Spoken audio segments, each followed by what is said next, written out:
Hi friends, welcome back to my YouTube channel Iritty family. Harsha ജിതീഷാണ്.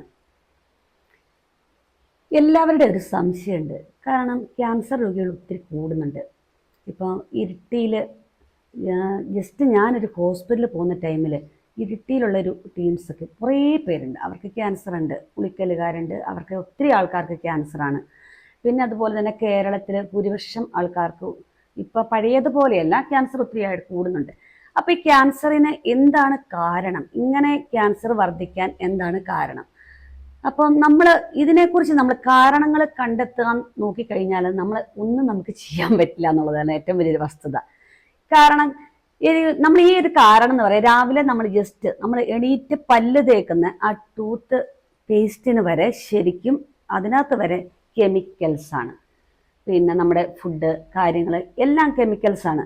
പിന്നെ നമ്മൾ പുറത്തോട്ട് ഇറങ്ങിപ്പോകുന്നു, നമ്മൾ ഡിയോഡറൻറ്റ് പൂശുന്നു, അല്ല ഇതെല്ലാം ഈ സംഭവങ്ങളെല്ലാം ക്യാൻസറിനെ ബാധിക്കുന്നതാണ്. നമ്മൾ ജസ്റ്റ് ഈ ഇടുന്ന ഒരു ലിപ്സ്റ്റിക് വരെ ക്യാൻസറിന് സാധ്യതയുണ്ട്. പക്ഷെ ഇതൊക്കെ ഇല്ലാതിരിക്കുന്ന വ്യക്തികൾക്ക് വരെ ഇതൊന്നും ചെയ്യുന്നില്ല, അല്ലെങ്കിൽ പിന്നെ എന്നാ പറയുന്നത്, ഈ ലിപ്സ്റ്റിക് ഇടുന്നില്ല, അല്ലെങ്കിൽ പിന്നെ പുറത്തുനിന്നുള്ളൊരു ഭക്ഷണം കഴിക്കുന്നില്ല, അങ്ങനെയൊക്കെ ഉള്ളവർക്കും ക്യാൻസർ വരുന്നുണ്ട്. അപ്പം ഇതൊന്നും ആധികാരികമായിട്ടൊന്നും തെളിയിച്ചിട്ടില്ല കേട്ടോ.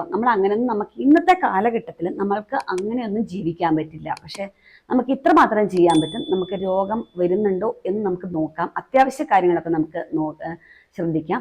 പിന്നെ വന്നിട്ടുണ്ടെങ്കിൽ വന്നതിൻ്റെ ബാക്കിയായിട്ട് പിന്നെ ടെസ്റ്റ് കാര്യങ്ങൾ അല്ലെങ്കിൽ അതിൻ്റെ ഒരു ട്രീറ്റ്മെൻ്റ് ഒക്കെ ചെയ്യാം. ശരിക്കും പറയുകയാണ്, പഴയ പോലത്തെ കാലമൊന്നുമില്ല കേട്ടോ. ഇന്ന് കുറേ മാറ്റങ്ങളുണ്ട്. നമുക്ക് ക്യാൻസർ വരുന്നതിൻ്റെ ഒരു ഭാഗം, അതായത് ആണുങ്ങൾക്കൊക്കെ ഒരു ക്യാൻസർ വരുന്നതിൻ്റെ പ്രധാന ഒരു ഭാഗം എന്ന് പറയാം ശരിക്കും പുകവലി, മദ്യപാനം, ഇതൊക്കെ ഒരു ഭാഗം തന്നെയാണ് കേട്ടോ. പുകവലിയാണ് 50% ക്യാൻസറും, അതായത് പിന്നെ ലങ് ക്യാൻസർ 50% പുകവലി കൊണ്ടാണ് വരുന്നത് നമുക്ക് പറയാം. പക്ഷേ പുകവലിക്കുന്നവരുടെ മാത്രം നമ്മൾ പറഞ്ഞിട്ട് കാര്യമില്ല. കാരണം ഒത്തിരി പിന്നെ ലേഡീസിനും നമുക്ക് ഈ ലങ് ക്യാൻസർ ഒക്കെ വരാറുണ്ട്. അവരുടെ ഹസ്ബൻഡ് ചിലപ്പോൾ പുകവലിക്കാറൊന്നുമില്ലായിരിക്കാം, പക്ഷെ എങ്കിൽ പോലും അത് വരാറുണ്ട്. കാരണം അങ്ങനെയൊന്നും നമുക്ക് ജീവിക്കാൻ പറ്റില്ല, അങ്ങനെയൊന്നും നമുക്ക് ഈ ലോകത്തിൽ ഒരിക്കലും ജീവിക്കാൻ പറ്റില്ല. കാരണം ഇതൊക്കെ നമുക്ക് പറഞ്ഞിട്ടുണ്ടെങ്കിലും നമ്മൾ അങ്ങനെ ഒരു വ്യക്തികൾക്ക് മുമ്പോട്ട് അങ്ങനെ പോകാനും പറ്റില്ല. എങ്കിലും ക്യാൻസറിന് നമുക്ക് സാധ്യതയുള്ള കുറച്ച് കാര്യങ്ങൾ പറയാം. അതായത് 1 പുകവലി, 2 മദ്യപാനം, 3 നമുക്ക് വ്യായാമമില്ലായ്മ. അത് ഏറ്റവും പ്രധാന ഒരു സംഭവം. വ്യായാമമില്ലായ്മ അത് ക്യാൻസറിന് വിളിച്ചു വരുന്നൊരു സംഭവം തന്നെയാണ്. പിന്നെ 4മത്തെ കാര്യം നമ്മുടെ ഇന്നത്തെ ഭക്ഷണ രീതി. പഴയ ഭക്ഷണത്തിന്റെ കാര്യങ്ങളോ ഭക്ഷണ രീതിയല്ല കേട്ടോ. ഇന്നല്ല ഭക്ഷണ രീതികളൊക്കെ മാറ്റുക. നമ്മൾ പഴയ കാലത്തെന്ന് പറഞ്ഞാൽ ശരിക്കും നമ്മളൊരു 7 മണി 7:30 ആകുമ്പോൾ നമ്മൾ പ്രാർത്ഥനയൊക്കെ കഴിഞ്ഞ് ഒരു വീട്ടിലെല്ലാവരും ഒരു ജസ്റ്റ് ഫുഡൊക്കെ കഴിച്ച് എല്ലാവരും കിടക്കും.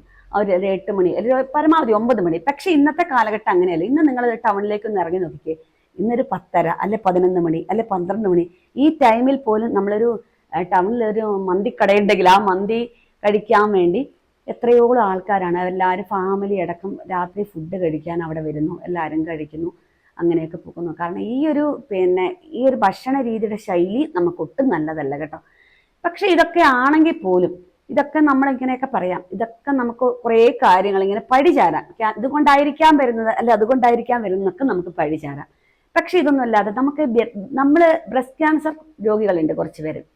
അപ്പം അവർ ശരിക്കും മദ്യപിക്കാറില്ല, പുകവലിക്കാറില്ല, അല്ല ഈ ഒരു രാത്രിയിൽ അങ്ങനെ പുറത്തിറങ്ങി അല്ലെ ഒരു ഫുഡ് കഴിക്കുവോ അല്ലെ അങ്ങനൊന്നും ചെയ്യാത്ത വീട്ടമ്മമാരായിരിക്കാം ഭൂരിപക്ഷം.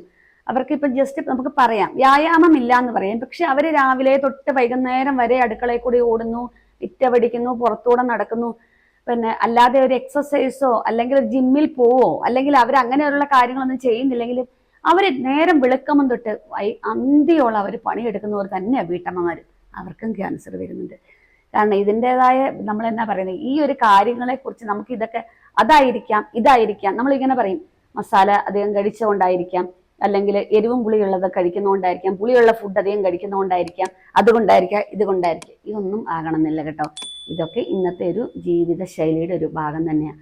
കാരണം നമ്മളിതെല്ലാം ആക്കിയാൽ പോലും നമുക്ക് എന്താ ഒഴിവാക്കാൻ പറ്റുന്നത്? നമ്മൾ കഴിക്കുന്ന അരിക്ക്, നമ്മൾ മേടിക്കുന്ന പാലിന്, നമ്മൾ മേടിക്കുന്ന പച്ചക്കറിക്ക്, നമ്മൾ മേടിക്കുന്ന ഇറച്ചിക്ക്, നമ്മൾ മേടിക്കുന്ന മീന്, എല്ലാത്തിനും കെമിക്കൽസ് ഉണ്ട്. അപ്പൊ ഇനിയത്തെ കാലത്ത് നമ്മളിങ്ങനെ ഈ ക്യാൻസർ ഈ കാരണം കൊണ്ടാണ് ആ കാരണം കൊണ്ടാണെന്നൊന്നും കുറ്റം പറഞ്ഞിട്ടൊന്നും കാര്യമില്ല. ഇത് എല്ലാവർക്കും ചിലപ്പം വരാം. വന്നു കഴിഞ്ഞാൽ വന്നതിൻ്റെ ബാക്കി അത്രേ ഉള്ളൂ കേട്ടോ. അതുകൊണ്ട് ഇന്ന കാരണം കൊണ്ടാണ് എനിക്കിത് വന്നതെന്ന് വിചാരിച്ച് ആരും സങ്കടപ്പെടേണ്ട ഒരാവശ്യമില്ല.